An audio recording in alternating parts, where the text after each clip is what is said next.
Welcome to Catalyzing Connection, Urban Hubs for Community Transformation. My name is Shannon Divijal with the Foundation for Social Connection, and it's a pleasure to be with you all today. Thank you for joining us, and a big thank you to our panelists for being here to share their experience and insights. In a time when so many communities are grappling with disconnection, this session invites us to imagine something different. Cities as catalysts for connection, resilience, and equity. Places that bring people together across generations, cultures, and experiences. Over these next 75 minutes, our panelists will highlight real-world examples of design and community vision in action, one of which will be experienced on our Thursday community site visits. So quick show of hands, is anyone joining us at Station Soccer? Ooh, awesome. You guys got great taste. Before I turn things over, I want to extend our sincere thanks to HKS for sponsoring this panel and being such a committed partner to advancing human and connection-centered design. We're thrilled to have Erin Peavy here to moderate today's discussion. She's the vice president at HKS and the wonderful co-author for the foundation's previous social framework report on advancing connection through the built environment. So without further ado, please join me in welcoming Erin and our incredible panelists. All right. Can y'all hear me okay? We're just gonna test out voice levels. All right. If you can't, just raise your hand. All right, great. I don't see any hands up. Okay. So thrilled to have you guys here. Again, my name's Erin. I'm a licensed architect, as well as, I have a background in psychology, and really, I've spent the last, depending on how you look at it, 5 to 15 years, really focused on the social dynamics of space. And when it came to this conference being held here, I instantly was like, Sheba, we have to do this. And in that process, got to meet Sanjay and Odetta. And I have to tell you, I've never had more fun preparing anything or been more moved. So really honored to be here with you all today and with this amazing panel. Hi, everyone. My name is Odetta McLeish-White. I am the Business and Fund Development Director for the Bay Area Regional Health Inequities Initiative. There they all it is. Okay, great. And a pleasure to be here today. Good to see everyone. I'm Sheba Ross. I work here at the Atlanta office at HKS and part of the Cities and Communities team. But I think as an introduction, I'm just a small urban designer looking at this big world and asking, what can design do? Hi everyone, I'm Sanjay Patel. I'm the Director of Strategic Projects at Soccer in the Streets.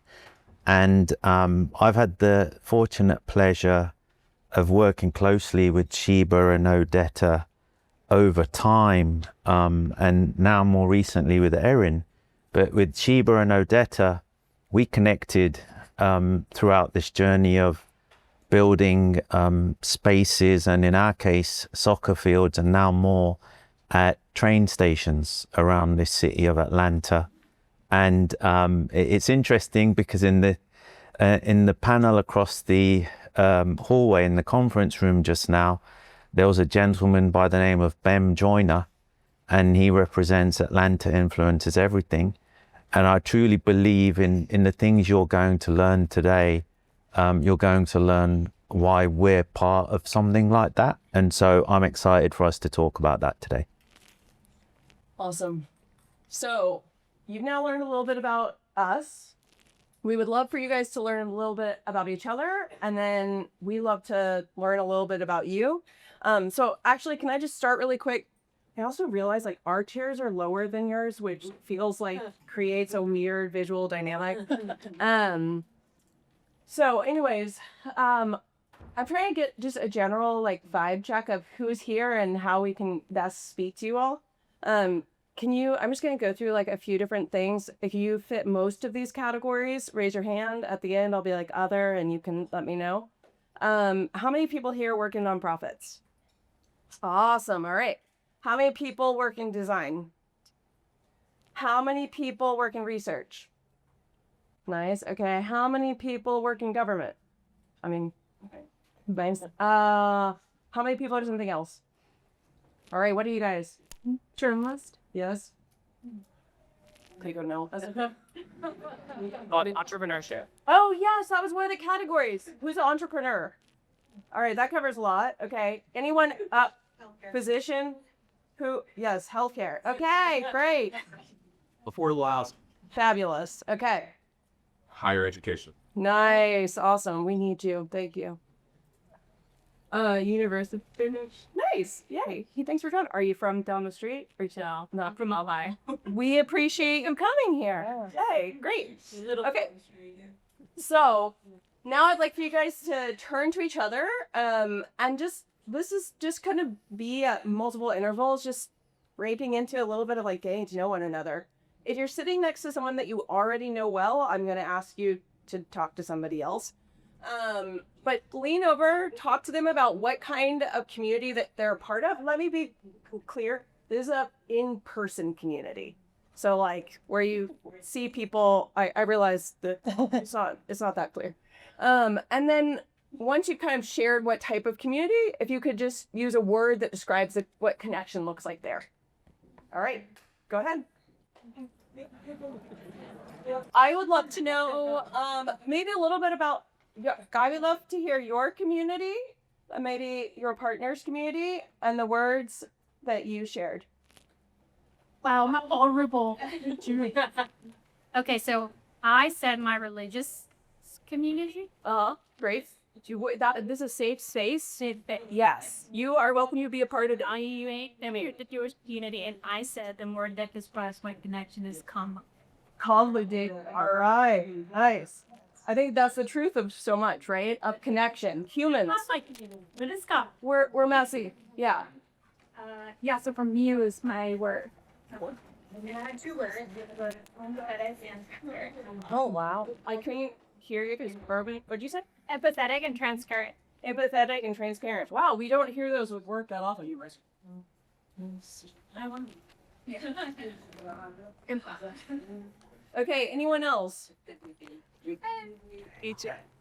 Anyone, like, who thinks that they have the weirdest? Yes. You go first. Love your vibe. Halfway into. I'm here for this, and then we'll my answer. No, we like your normal answer. It's pretty regular. I'm an entrepreneur and I teach entrepreneurship at Drexel University. Hence, I teach social entrepreneurship specifically. And I said, Oh, okay, no, it's okay. Yeah. just getting that out there is so fun. I think it's the exchange of ideas. And then I had the pleasure of being partnered with Samantha.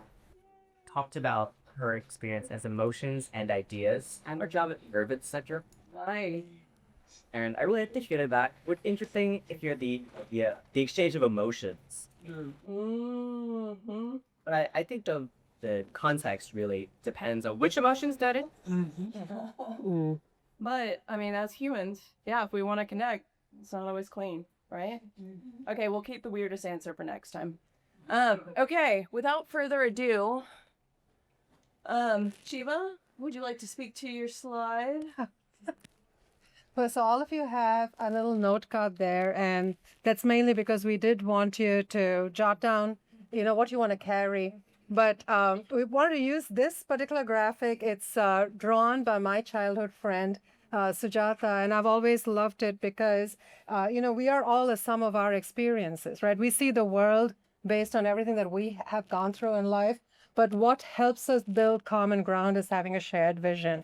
And hopefully through our conversation today, we can build that shared vision together. So, I see. Okay, Ozetta, you're up. Right, I'm up. And I can use either. Do whatever. Yeah, you can just click forward there. I'm just going to do one practice one to make sure I get it right. Okay. Perfection. Okay, great. Good afternoon, everyone.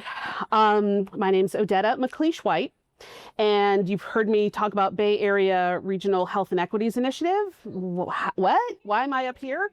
That is a relatively new position for me. I started that in March, part of my life redesign, which I'll take you out for drinks and we'll talk about that another time. But my background for many more years than that has been in affordable housing and community development. And the evolution from an affordable housing developer to someone that was involved in nonprofit capacity work, some policy work. I was the staff for the Affordable Housing Study Commission of Florida. I had a brief stint at the Atlanta Fed Community and Economic Development Division when I got here to Atlanta, and then worked for Enterprise Community Partners. So a lot of my time has been in sort of intermediary spaces and connective spaces. From Enterprise Community Partners, that was a time when we were all doing, affordable housing and there would be a blank and you'd fill it in with whatever the flavor of the year was. And so for a while there was housing, affordable housing in transit. And we were supporting and kind of co-leading with the Atlanta Regional Commission, a collaborative, a coalition of local groups that had a very long, bulky name, but eventually we became the Transformation Alliance. And when the Transformation Alliance was awarded a decent-sized grant from a national granting project or initiative, I was lucky to be named as the managing director for Transformation Alliance. And so we grew to be about 30 plus members cross-sector. We had what we called issue champions kind of sitting in our lead roles, and we looked at transit, community organizing, racial equity, climate, health, housing, all the things, right? And it was a tremendous experience trying to find ways to talk about all of those things that made sense and make it legible to funders, to partners, to future members, et cetera. So in that space, I really have to give credit first to Marissa Ghani, who was working with me. And she said, you have to meet this guy, Sanjay. He's doing this thing about soccer fields at train stations. And when you hear it like that, it's kind of like, huh, what? Yes, but you must always go meet Sanjay. All right, the first lesson today is go meet Sanjay and let him take you to these sites. So those of you who are going on Thursday, you're so in for a treat. I look forward to meeting you there. If you're not going, change what you're doing and go to station soccer. But Sanjay and I sat on these sort of amphitheater seats at the Little 5 Points, which was the pilot station soccer site here in Atlanta. And then you look up and it's a full 90 minutes have gone by because the vision and the idea was so simple. Sanjay is so committed. And complete conversion. So I went from what's that to if you don't like station soccer, I don't trust you with children or animals. I will not leave you near my kids or my pet, right? It's just the good of it all is so clear.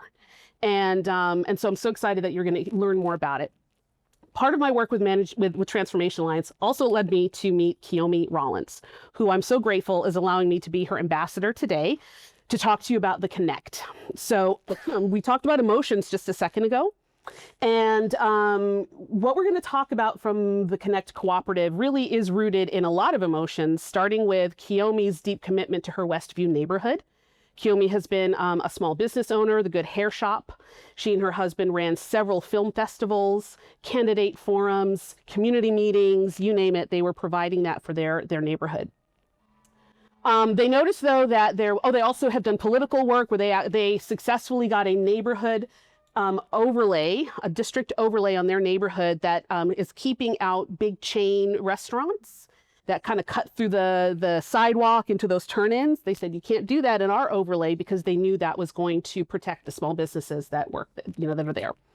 So, but they were noticing displacement, and so Kiyomi opened up the Good Hair Shop one evening for a community meeting to talk about this, and while they were at the meeting, she received her eviction notice, right? The postman who delivered her mail every day was standing there. She said she saw him across the room, and he was like, kind of going like this, because, they're friends, because she knows him from every day, and he said, I don't know if I should give this to you right now, and she said, give it to me, and it was her eviction notice. And within a couple of weeks, she had found another space. She had negotiated about 7 years worth of lease, and they just started moving. They started building the plane and flying it at the same time. But she will tell you that the Connect Cooperative is a trauma response. It was her way of protecting the spaces and protecting her ability to honor her whole community. So if you go to 1491 Ralph David Abernathy today and go to the Connect Cooperative, it is a beautiful, almost like a jewel box of a space that does so many things. I mean, talk about multi-use. There's a coffee shop. There's a co-working table. There are seats that all face each other to promote face-to-face connection. There's an orange painted floor to promote warmth and safety when you put your feet on the floor. I talk all the time, like, I need to go get my feet on the floor. At the Connect, she has tricycles for the elders who want to be able to access the Beltline. She worked with bike nonprofits to get adult tricycles. She has these beautiful chairs that were donated by IKEA, and they look like thrones, and they look that way because some of her tall elder women friends said, I want somewhere to sit that I feel comfortable. And she picked those chairs to make sure that they felt comfortable. So there's a deep intention, and we talked in this panel about making the intangible tangible.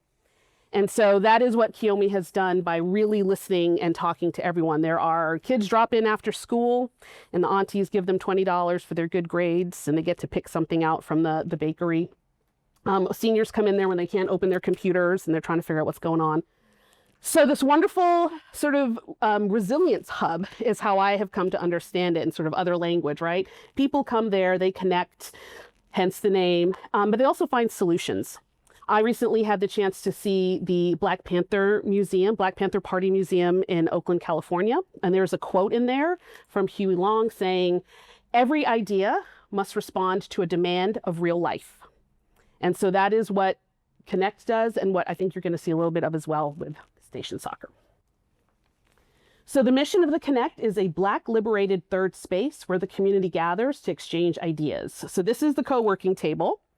And you go there and you actually sort of write down your goal for the day. And if you accomplish it while you're at the table, you get to put it up on the windows that are above this great sort of collage pasted wall here. So there's a ton of art and vibrancy, and that culture that you heard earlier today is beautifully represented here at the Connect. And this is actually a mural of Kiyomi's kids and herself, their faces sort of blended. That is there in some of the smaller, their little pod spaces you can work in as well. But the vision is a future where the community reclaims power, right? By disrupting deeply rooted capitalist and racial economic disparities in commercial real estate. So I really love that they named so clearly the role of power in all of this. Power and privilege are deep dynamics, especially in public spaces and in the built environment.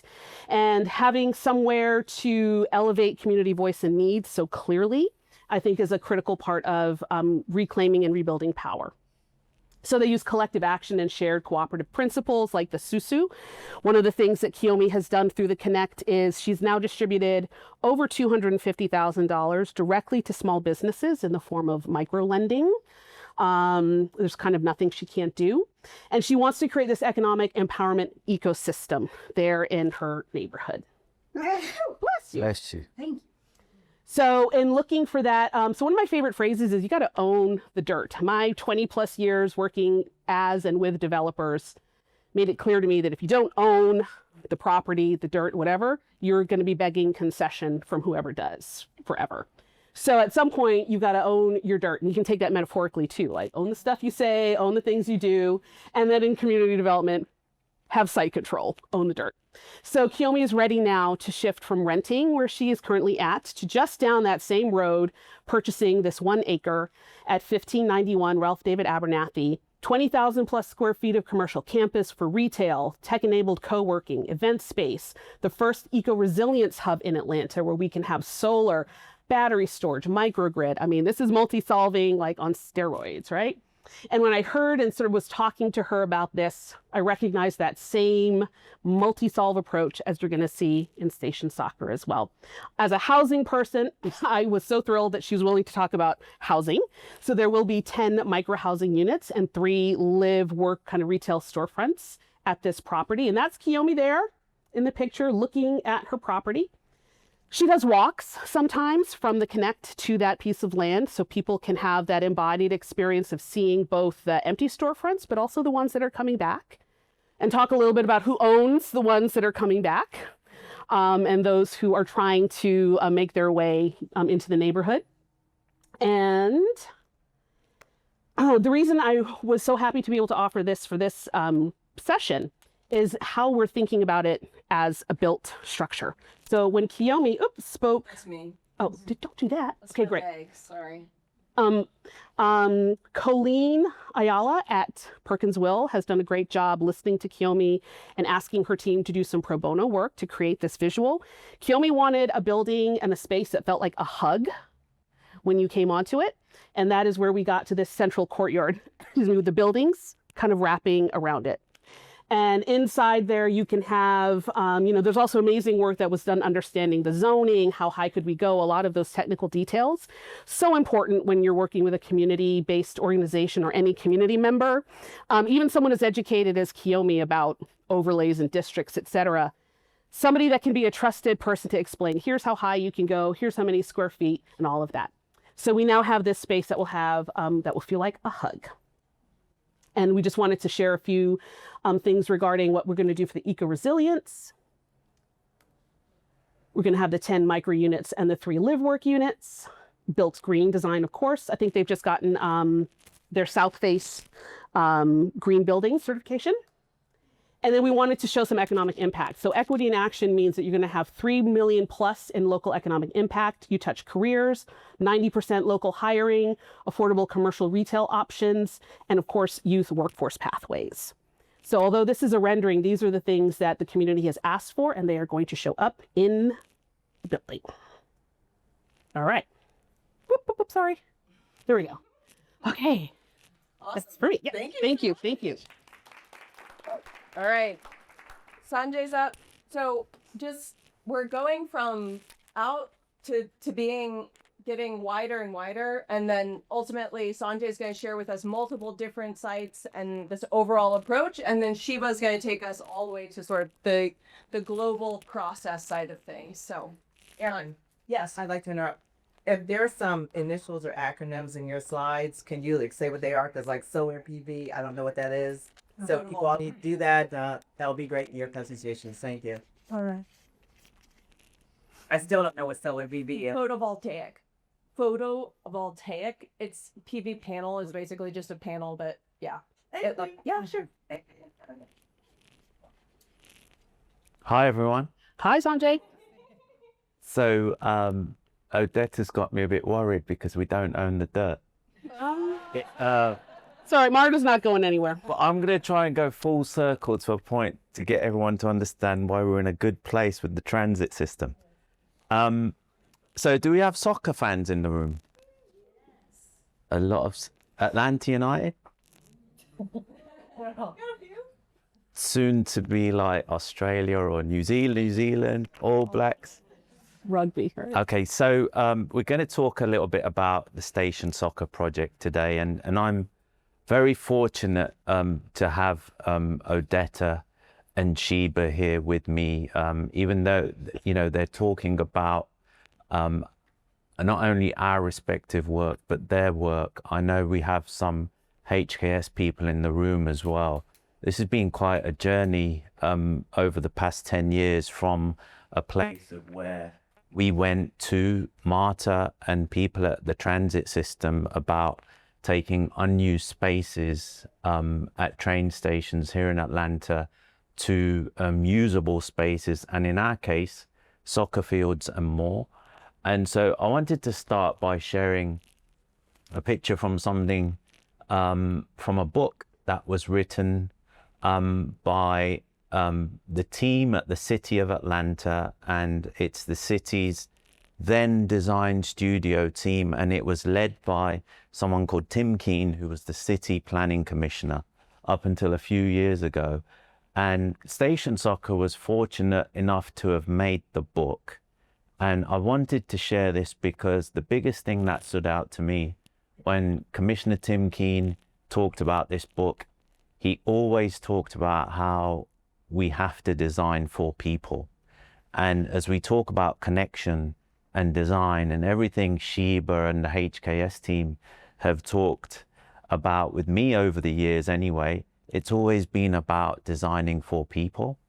And I've seen that through their work, no matter if it's Station Soccer or Live, Work, Play or MARTA, transit-oriented master planning. It's always about designing for people. And this graphic really stood out to me because it highlights how we outreach from within the city. Commissioner Keen's big thing was, it's not just the city of Atlanta. It's like, what do we do reaching out to the breadth of this city, but how do we design for people? And so I wanted to start by that. And you know, if you think about the history of Atlanta, there's always been, we went through segregation and so many different things, and there's been this talk of walls being up in this city.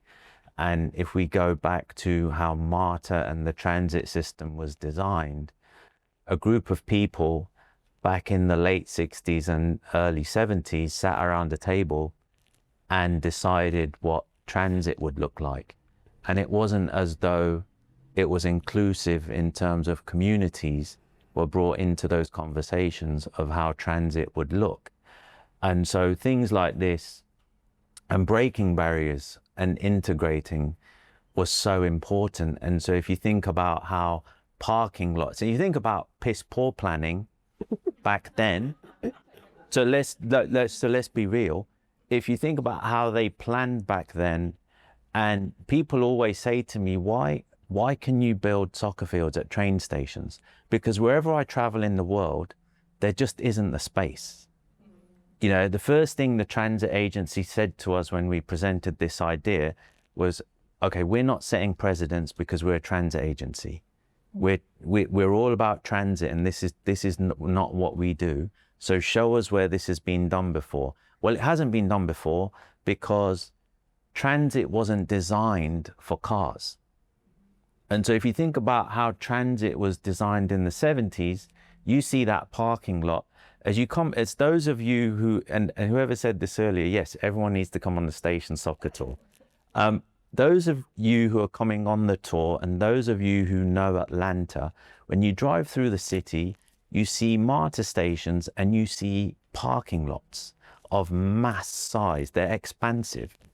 And they're not just on one side of the station, they're on both sides of the station.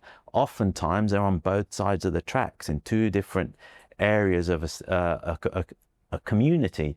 And so poor planning came with this thought of, you drive to your station, you then take the train. So everything was still, or even as you're thinking about planning around transit, it was you get in your car. So everything was around the car and mobility of cars. And so you now find mass parking at all train stations, and it's surface lot parking. And how can we then take that to build density for better living in and around these stations? And so we presented this idea of, well, you have all this space, and look, if it doesn't work, we'll give back the parking. So we pushed and pushed and pushed, and we got a pilot project. Thankfully, at that time, one of the leaders in transit-oriented development was a lady called Amanda Rhyme. She will be the city's new housing commissioner as of January 1. So that tells you the type of person we needed in there at that time. She was also a part of the Transformation Alliance, which Odetta touched on the Transformation Alliance, and I'll talk a little bit more on them here shortly. But that was a cohort of 30 groups and sometimes more that not only got to come together and talk to all things housing, transit, non-profit, it was a group of folks. And when we talk about connection, one of the questions was asked of me of what does it mean to you?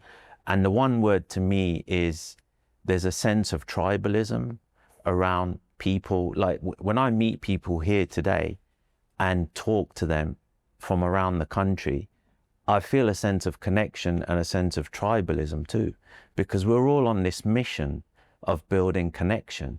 And I felt that through the Transformation Alliance. And hopefully Odette is going to get us all together again soon, because we did good things together. Funders? Yeah. So West End, 1975. And there was no rail running through this neighborhood. The West End is a very strong African-American legacy neighborhood. And in the center of that picture, there are a variety of things but there's housing, there's office, there's business, there's industrial. 1975. West End 2015, that exact same space that's the rail that came through. So I was thinking about, as I was thinking through these slides, when Erin sent them over this morning, I was going to say something totally different. And Erin sent over some slides and it got me thinking, oh my God. So transit actually is supposed to connect people, and it's disconnected a neighborhood. And I'm going to show you how it's also helped us connect, even though it disconnected, but what it did for people. And so if that was where people lived, and back then it was live, work, play, because there was businesses there was other things there. So that group of, it was probably a group of white men around the table that designed the transit system in the 60s and 70s. They decided these railway tracks would come through, claim eminent domain. That area of land around those tracks was fenced off. I can tell you that the fence still is the exact same fence from that time in the late 1970s. I can tell you that, and people will see it because you could still see the rust from those days. Yep. But here's how it looks today. And as you can see, the fields are there. And this is actually, this is not how it looks today, because it looks better than that. And the people that are coming on the tour will get to see it, but it looks better because there's other things there as well. But one of our greatest days as an organization, and Soccer in the Streets was started 36 years ago by a lady by the name of Carolyn McKenzie, an African-American woman in Jonesboro, who got to do social work, and through her work got to travel. And one of the things she saw wherever she went, she would work with children here in Jonesboro, but she would always ask, why can't my children get certain things? Through her travel, she would always see children around the world playing soccer in parks. And she said, well, why don't we have soccer in parks? And why don't my kids have access to soccer? She would come back to Atlanta, and she found back then folks that played and asked them to volunteer. And that's how Soccer in the Streets was started. She bootstrapped this organization. Over the 36 years, we've learned that transportation and affordability are the two biggest hurdles for access to the game.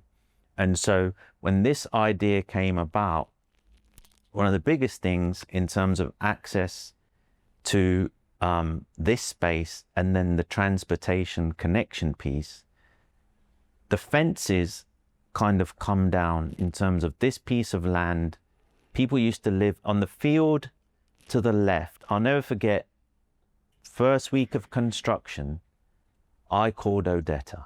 At that time, we were in discussion. We were part of Transformation Alliance, and Transformation Alliance, one of the brand badges on that field there is Transformation Alliance, the very first logo.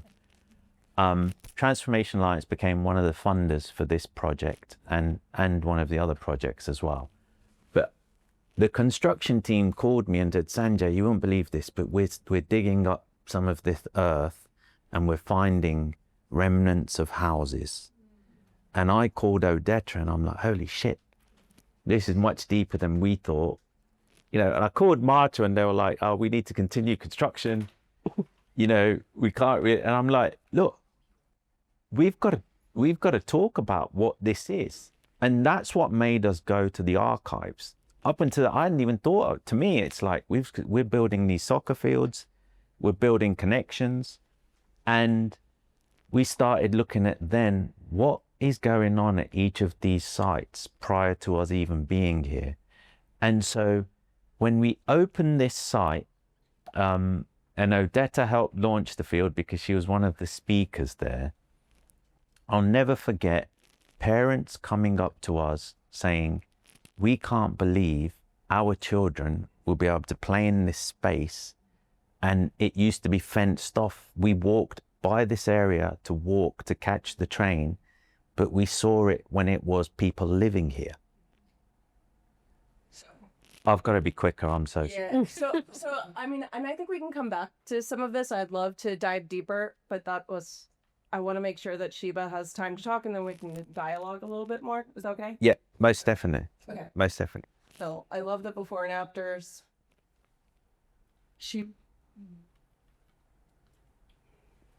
And I mean, so amazing to see.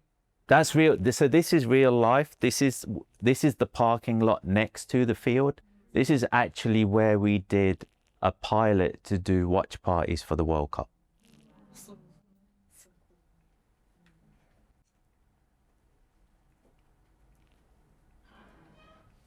That will have Okay, that's awesome.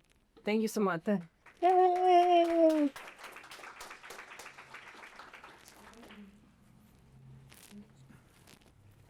You know, when I throw out a number like 18 inches, there are so many things that could come to the mind, but I recently read a book by Tommy Spalding, and I never knew this, but it's 18 inches from your head to your heart.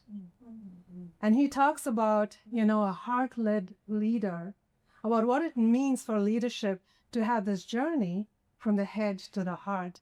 And it has had me thinking about if we want vision to be the art of seeing what is invisible to others, that design leadership needs to make its journey, its 18-inch journey, from the head to the heart. We can't just see with design expertise.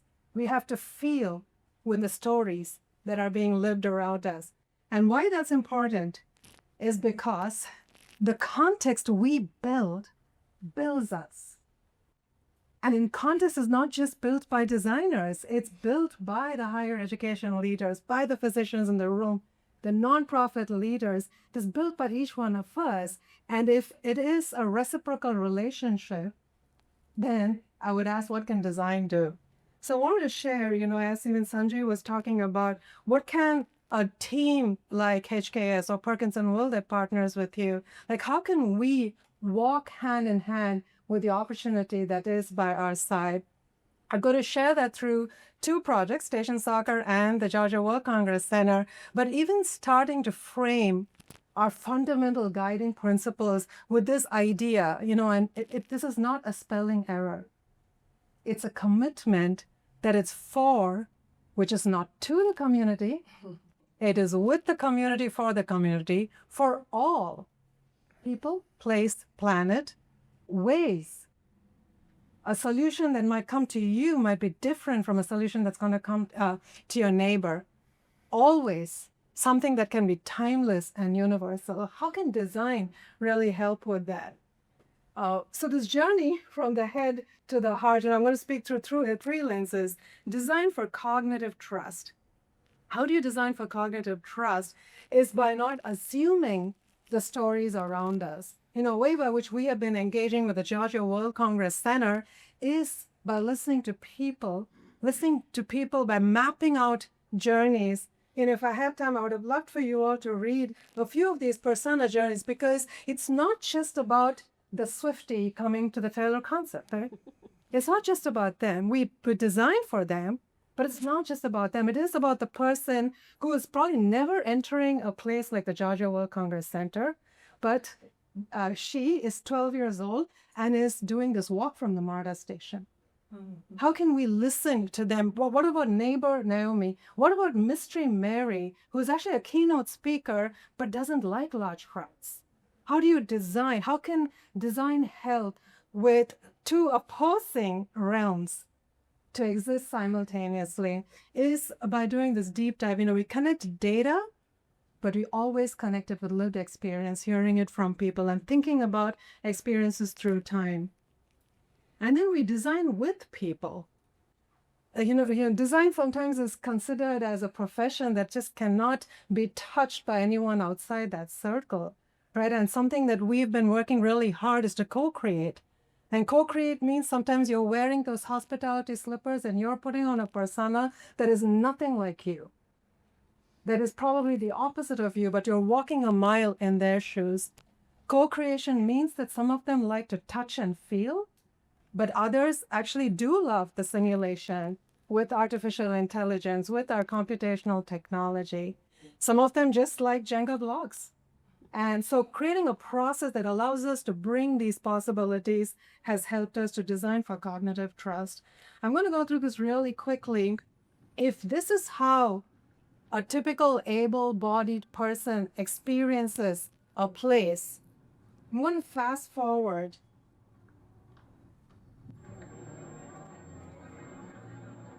That is also happening. Some of you might be feeling this today. I don't want to underestimate that for some of you, what we're doing today is really loud, or some can only see this much. Or many of you might not be looking at me right now. You're still thinking about the fire truck that came by 5 minutes back, right?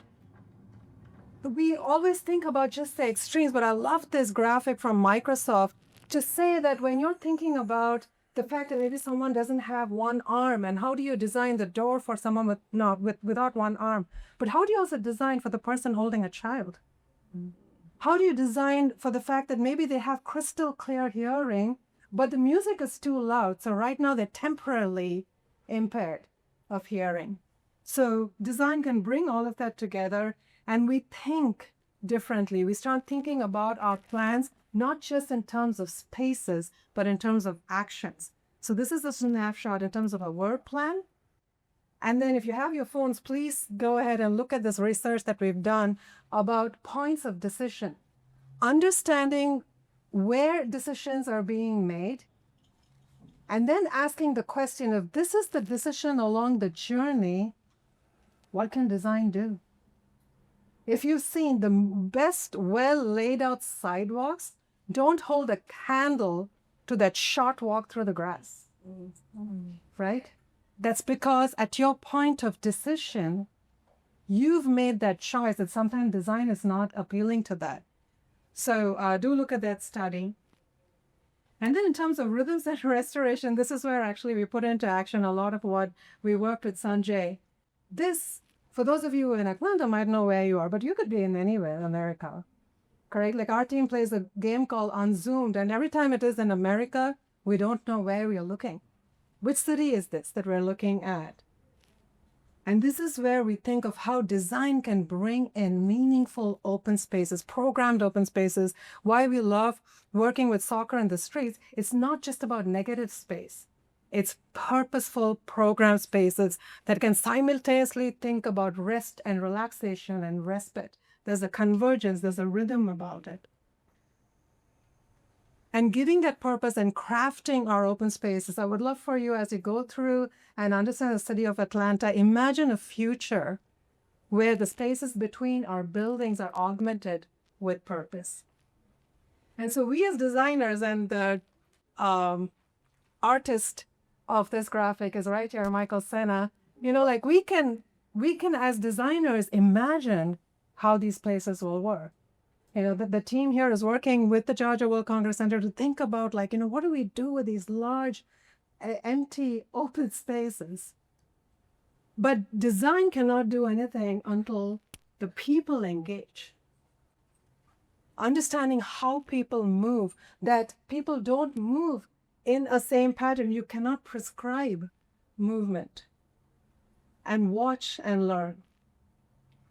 And what I mean by meaningful mobility is when we think about transit taking us from point A to point B, that movement itself can be understanding the journey. What does it mean to move along, to move within, and move through? And through that movement, because that's where station soccer rests, is to see what if it changes the health? What if it changes the health of the place? I share this every time I get an opportunity to talk. 60% of your health is determined by your zip code. Is determined by where you live. So your health outcome is not as dependent on your genetic code as much as it is dependent on where you live. We all help with building that environment. And this is why we as designers take this so seriously. When Sanjay gives us a charge to locate soccer fields, we are asking, but what else can it do? Can it fill a gap in a health crisis? Can it give access to healthy foods? Can it bring sunshine in a way that can be captured and harnessed and reused? Can it simply just allow wireless access so that children are not going to the closest McDonald's and ordering the cheapest menu item just so that they can get Wi-Fi access? True story. We found that through data analysis. So if we have these decommissioned train cars that can actually host these wireless routers, and that's when you get these kinds of before and after scenarios. It's nothing big, right? It's the smallest strokes, bringing art, bringing a local artist to transform. And you're not going to be seeing Kensington, if I'm right, on Thursday, but continue that MARTA ride and watch and see this in action. Art that is not just about imagining it, but inviting the next generation to participate. Everything that we do today is not about us. It's about the next generation. And so thinking deeply in all of these facets is what will allow us to humanize and create human-centered experiences. Because ultimately, we can have big plans for many locations, but we have to listen to people, place, and planet and ask that question, but what's the plus? You had such a beautiful quote about design and innovation solving for the problem. What's the plus? What can it solve? And the opportunity that we have before us is the potential is amazing. Okay. All right. Woo! Okay, so we're going to get into the dialogue soon. But before we do, so it says with a neighbor, but we're going to do two little steps because I believe in all the introverts in here as well. And then it helps for us to have a moment. So, in each story that they shared, I mean, you see the values, their human values, the community values embodied in these. And each one of us maybe, sure, I'm sure that we share some values, but we also hold some more dearly than others. So I want you to think about what value you'd want a place to embody if you were going to create a place of connection. And I'd love for you to just take a quick moment and write that down. So I'm just going to give you a quick moment to process and to think about that. And then after you're done, you can share that. I'll sort of call out and you guys can share that with us. All right, go ahead.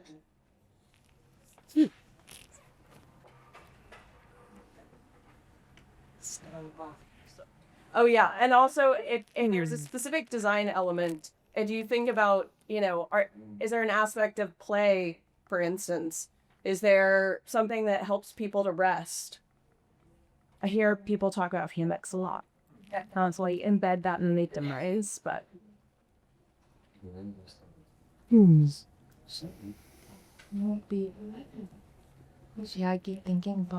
Okay, just because we're short on time, I may ask if I've seen some people write. Anyone want to share their initial reflections? Social capital. Yes, awesome. That's great. What else? For someone like me, Yeah. I don't know what the succinct way is, but I've been in like yoga studios that signal like, oh, not for me. And then some are like, oh yeah, Oh, for me. yeah, we're self sure. Yeah. Oh, okay. Yeah, like Yeah. bit of diverse. Yeah. And then how do you signal that? Yep. Okay. Who else? I wrote excuse to go deeper. Okay. All right. Who else? Like character. Okay. As I say, personalities. Ooh, love that. Who else? Acceptance. Ooh, nice. One more. Say welcome. Safety and welcome. Right? Can you hear that right? Yeah. Awesome. These are amazing. Or chrome. Okay. Very cool. I love these. Thank you guys so much. It's wonderful to hear, in my non-day job, I spend a lot of time looking at place, and so many of these things you say, like, I don't know what it is, but it's something about wanting it to be for me. That placeness of like rooted in those people and to see how it manifests. And I think that's actually like a great segue to talk about really each one of you guys have had different experiences of taking these intangible aspects that you want to elicit, like a sense of community, like equity, and then creating physical places with that, and then therefore like feed this positive feedback loop. And I would love if you can sort of talk about what it's been like and what you've learned specifically. Like, so if someone else wanted to even make a small step in their community, what is something that you've learned about building enough trust to be able to do that and to manifest that? I think it can be small, but it should be consistent. And it should reflect at least a starting sense of what might matter to someone. So you are offering the cup of coffee they like to drink, or you're offering a place to read a book that they like to do, or play pickleball, something, right? But I know that I struggle with making sure I don't do other people's thinking for them. So it's about a little bit of initial discussion. So you get a sense of like, okay, I think this is what people would come around, and do that consistently over time. Yeah. What got us to connect was like 10 plus years of Kiyomi and her team, just working with community, talking, being in her neighborhood, being a neighbor. And like in all the stories that you're sharing, and even the stories you shared today, the idea of like each one of these attributes was a direct response to someone that was a active member. I think that saying what you said you were going to do is like such a way of building trust.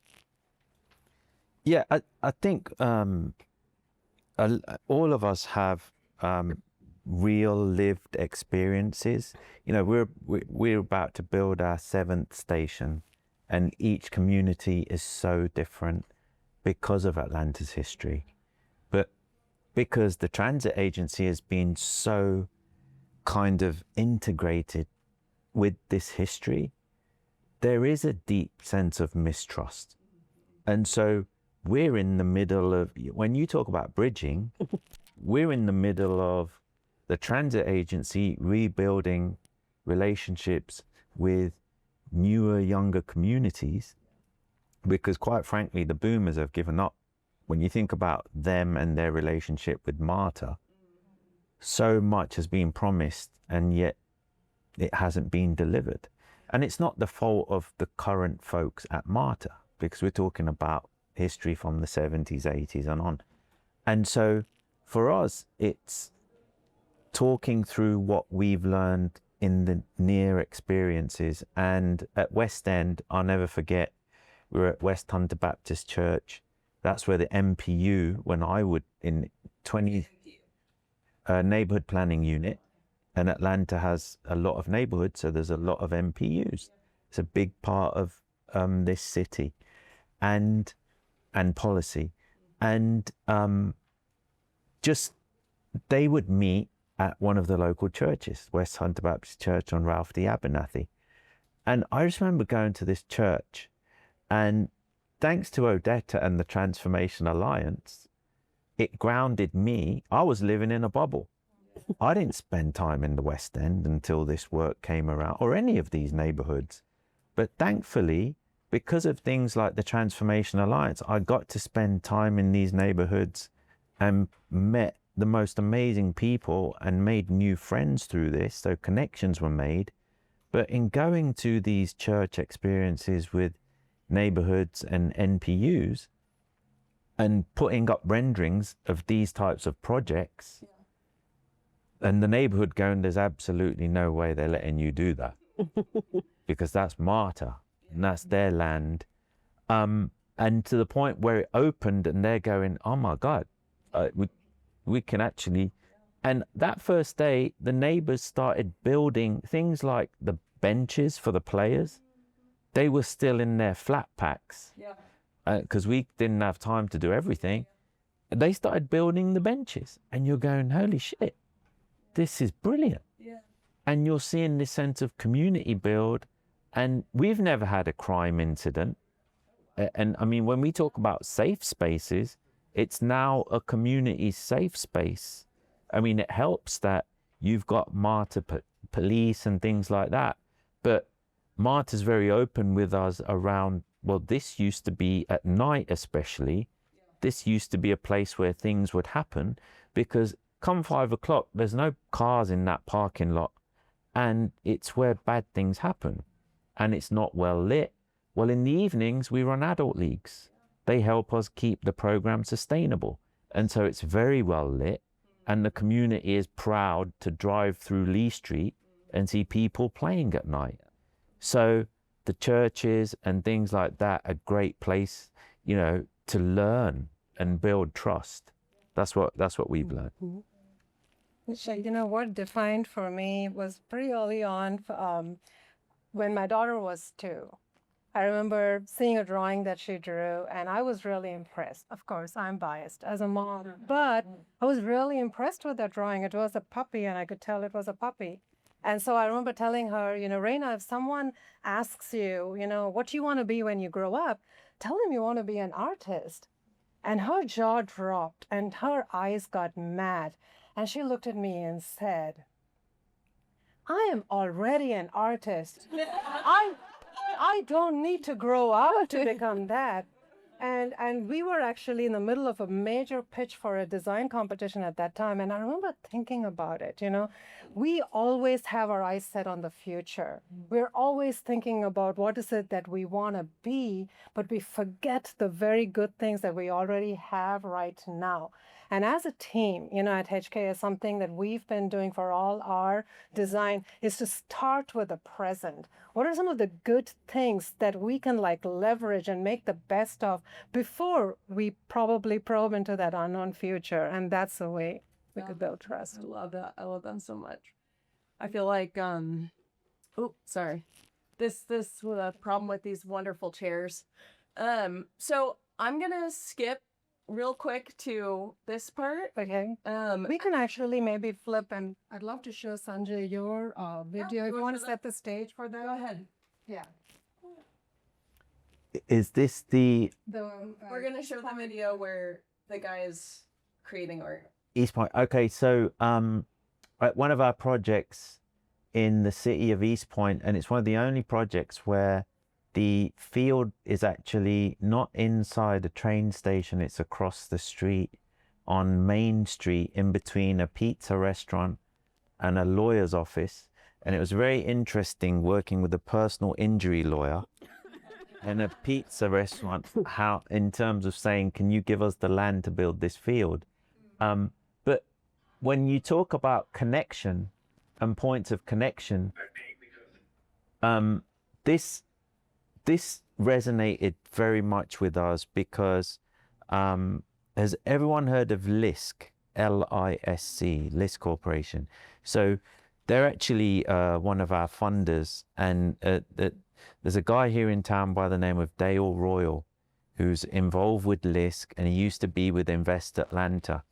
And when I was in private development back in the day and used to work with Invest Atlanta, I got to meet him and we became friends, and now he knows me through this work. But one of my favorite stories is he one day just by himself went out to these stations, and he said, I came across East Point and there was a lady sitting on a bench across from the mural, which you're about to see, where this guy's painted this mural. And he said, I sat down next to her, and the lady said to him, this is her new favorite place to come because she loves the mural. And this had nothing to do with the soccer. And that was on his visit to Station Soccer East Point, and there was no soccer going on. But you talk about connection. Dale's talked about how that resonated with him deeply. And from that point on, he said, anywhere you paint a mural, we want to be involved in it. And so this is a story about the mural at East Point. Streets, the game, each one tells a story. This isn't just paint. It's a movement. It's energy. It's history. For those kids who lace up their sleeves. For the ones who see more than just a wall. a ball, a wall, a dream. That's all you need. Soccer in the streets gives kids a place to dream. And if I could bring that dream to life, if I could make a balls to be, then I'm doing what I was meant to do. From the pitch to the pain, from the city to the cows, we rise. This is for us.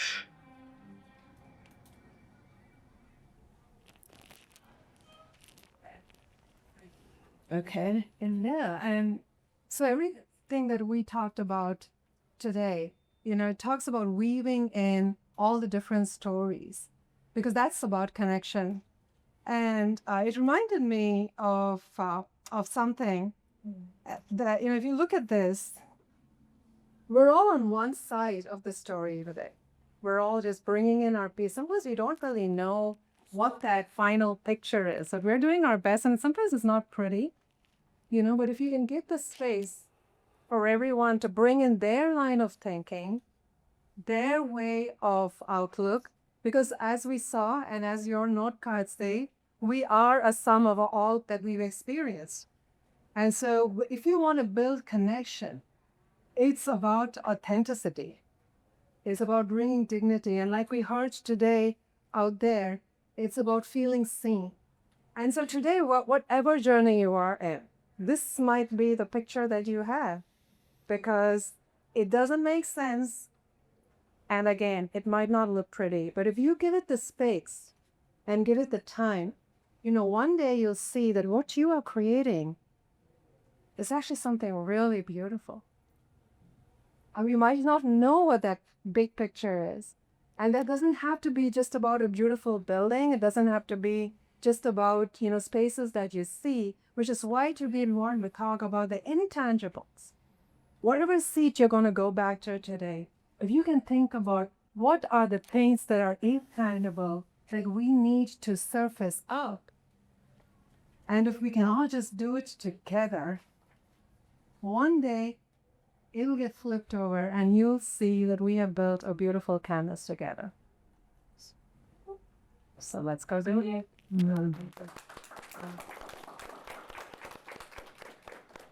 Okay, so if it's cool with you, let's shift into Q&A. So guys, anyone questions? Sorry, the weirdness of these seats being below you guys, just like I can't get over.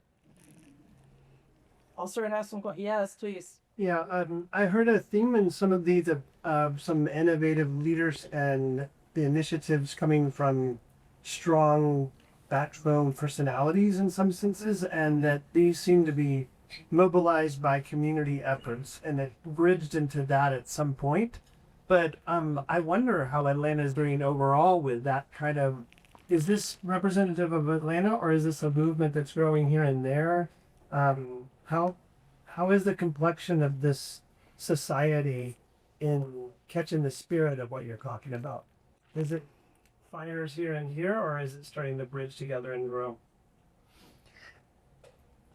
This is such an interesting thing you bring up, because the World Cup's coming here in 2026. In 2031, we get the Women's World Cup. In 2028, we get the Super Bowl. It happens to be we've got a lot of big sporting events coming here.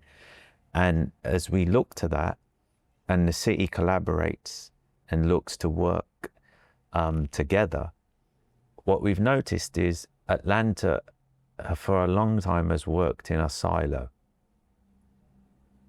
When we talk about projects like Station Soccer, it took a transit agency, municipalities, cities, a private soccer club, and then corporations to come together.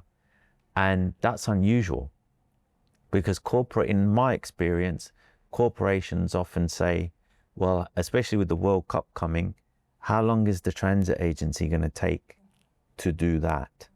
Or the city, and it's very public knowledge how the city and the transit's been working together, because the dirty laundry's been in the news. So I think things like this help, but we've got to do a lot more. you know, we've got things like the Beltline. That's in the news a lot, given that will that or will that not have transit? And so historically, I think there's been a lot of silos, and we've got to use things like this to do more together. So I've been fortunate to know certainly Sanjay and Kiyomi, and there's Shanae Joseph down at HDDC doing great things. And I'm naming these people who are finally able to show and point to tangible buildings and built things, but the pathways that they have had to walk, unfortunately, are much rockier than they should have been. And if I were to offer a loving critique here in Atlanta, it would be, why do these folks end up having to go outside of Atlanta for the support that would have sort of catalyzed so much earlier, right?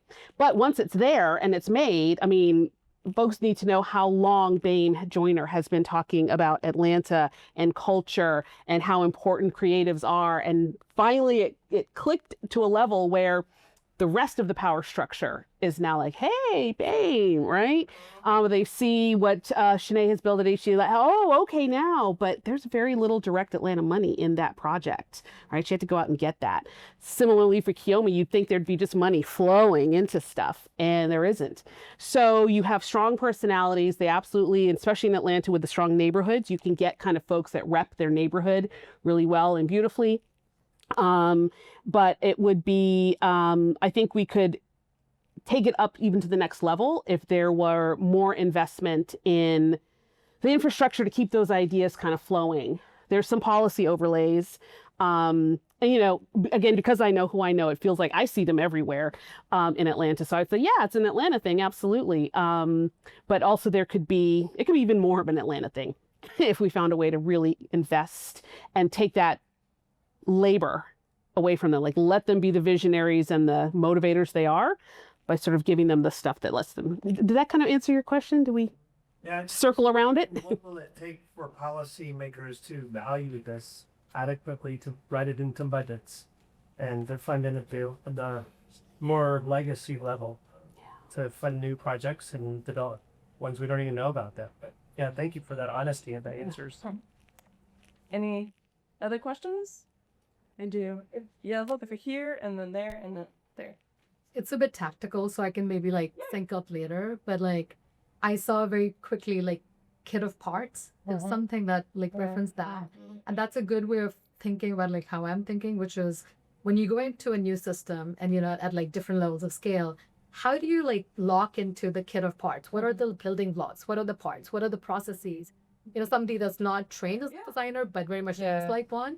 How do you like design in a more systemic way and then kind of apply some of the same building blocks across, because it's very difficult to then keep on innovating in different flavors all the time. Yeah. But I think like that's the call that we take really seriously, is stepping back, not starting with defining the solution, but actually even defining the problem. Let's collectively define the problem with clarity. Think about what does that look like at a city scale, but all the way down to that corridor level, to your seat. And build that framework as a very intentional framework that can be replicable. Again, like these were not things that we learned in a textbook. It's opportunities like Station Soccer and like, you know, working on different TOD that's given us that space. So that's what we're working on. Awesome. One back here. Yeah. So the phrase designing for people came up a couple of times, which obviously makes a lot of sense. But something I've been thinking about is that especially with like trends of rising levels of social anxiety, things along those lines, people's expressed preferences, some ones aren't actually necessarily towards connection and towards gathering, that when given the option to opt out, they prefer to be going through their day without like the idea of talking to a stranger is something they actually are averse to. So when you're thinking about designing for people, and we're all probably wanting to build connection, I was just curious about how you take that into consideration. I feel you in my bones because, you know, like, because again, just the very fact that you said that, you know, who we are, who you're seeing me as a person might be completely different from who I actually am in my home, right? Or like with my people. So it is actually tapping into both the science of human behavior. Like we've been working with neuroscientists, if you will, to really understand, like, what is it that our brain feels comfortable and how do we speak to that, but then take it to the other side. And that's why we need to understand the stories from everyone. If we just like, we try to actually mirror our team with the communities that we are serving. So it's not like a quick, direct answer, but I'm letting you know that we're taking it so seriously that we're leaning on science and art and just general methodology to get there. Also, so I think that'll have to be the final question. But I would just say that question, I think, is, Juhi and I this morning were talking about the same thing. I'm just gonna end with like the parallel to nutrition and the way that if we started the conversation around like McDonald's and this idea of like the ease of junk food and how much we used to just consume without knowing. And I think that we're kind of in that space right now as a society, at least in the United States. And I think that we're starting to wake up to the like problems that causes, and that this movement will continue to understand, like, in the same way nutrition has said, like, we can't do that to our children. We can't do that to our, that same thing we're seeing happen. And so, wonderful question, spot on. And just give a round of applause to our amazing panel.